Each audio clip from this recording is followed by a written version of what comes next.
கர்த்தரும் இரட்சகருமாய் இருக்கின்ற ஆண்டவராகிய இயேசு கிறிஸ்துவின் நாமத்தினாலே உங்களை நான் வாழ்த்துகின்றேன். இந்த புதிய நாளுக்குள்ளாய் நானும் நீங்களும் பிரவேசித்திருக்கும் பொழுது தேவனுடைய கிருபை, தேவனுடைய தயவு நம்மை இம்மட்டுமாக வழிநடத்தி வந்திருக்கின்றபடியினாலே அவருக்கு துதிகளையும் ஸ்தோத்திரங்களையும் நாம் செலுத்தும்படியாக இந்த காலை வேளையில நாம் கடந்து வந்திருக்கின்றோம். இந்த புதிய நாளுக்குள்ளாய் நானும் நீங்களும் பிரவேசித்திருக்கும் பொழுது கர்த்தர் எவ்வளவு நல்லவர் என்பதை நானும் நீங்களும் அறிந்து கொண்டவர்களாக இந்த நாளுக்குள்ளாய் நாம் பிரவேசித்திருக்கிறோம். நிச்சயமாய் அவருடைய கிருபை, அவருடைய தயவு, அவருடைய இரக்கம் தானே நம்மை இம்மட்டுமாக வழிநடத்தி வந்திருக்கின்றது.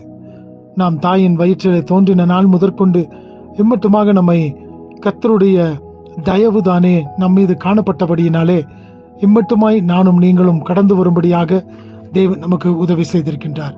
இந்த நாளிலும் கூட ஏசாயா தீர்க்கதரிசியின் புஸ்தகம் 46வது அதிகாரம் 3வது வசனத்தின் பிற்பகுதியை நான் வாசிக்கின்றேன். Isaiah chapter 46 verse 3, the last portion. தாயின் வயிற்றில் தோன்றினது முதல் உங்களை ஏந்தி, தாயின் கற்பத்தில் உற்பத்தியானது முதல் உங்களை தாங்கினேன்.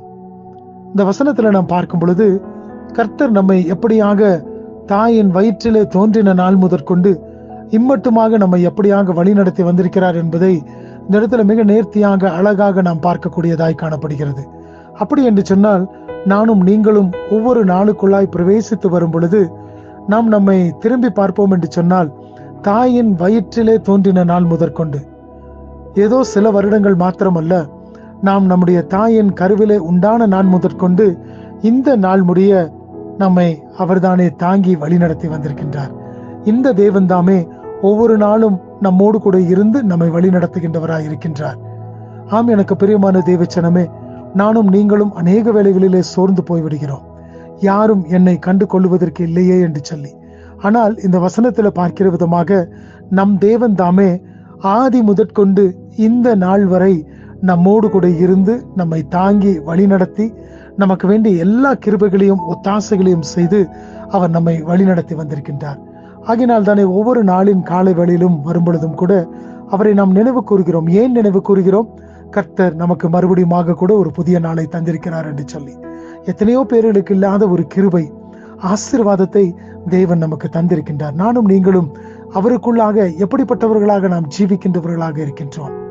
இப்படிப்பட்ட ஆசீர்வாதங்களை பெற்று நாம் அனுபவிக்கும் பொழுது கர்த்தர் எனக்கு இப்படிப்பட்ட நன்மைகளை செய்திருக்கிறாரே என்று சொல்லி அவருடைய நாமத்தை துதித்து ஸ்தோத்தரிக்க நாம் கடமைப்பட்டவர்களாக இருக்கின்றோம். இல்லை என்று சொன்னால் நாம் எப்பொழுதோ நிர்மலமாக இருப்போம்.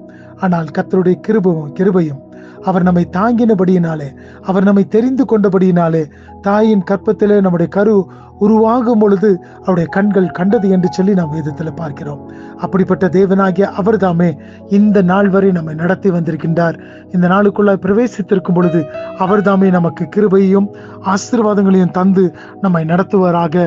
இந்த நாள் முழுவதுமாய் தேவனுடைய ஆசீர்வாதம் நம்மை தாங்கட்டும் என்று சொல்லி அவருடைய கரங்களிலே ஒப்பு கொடுத்தவர்களாய் இந்த நாளுக்குள்ளாய் நாம் கடந்து செல்லுவோம்.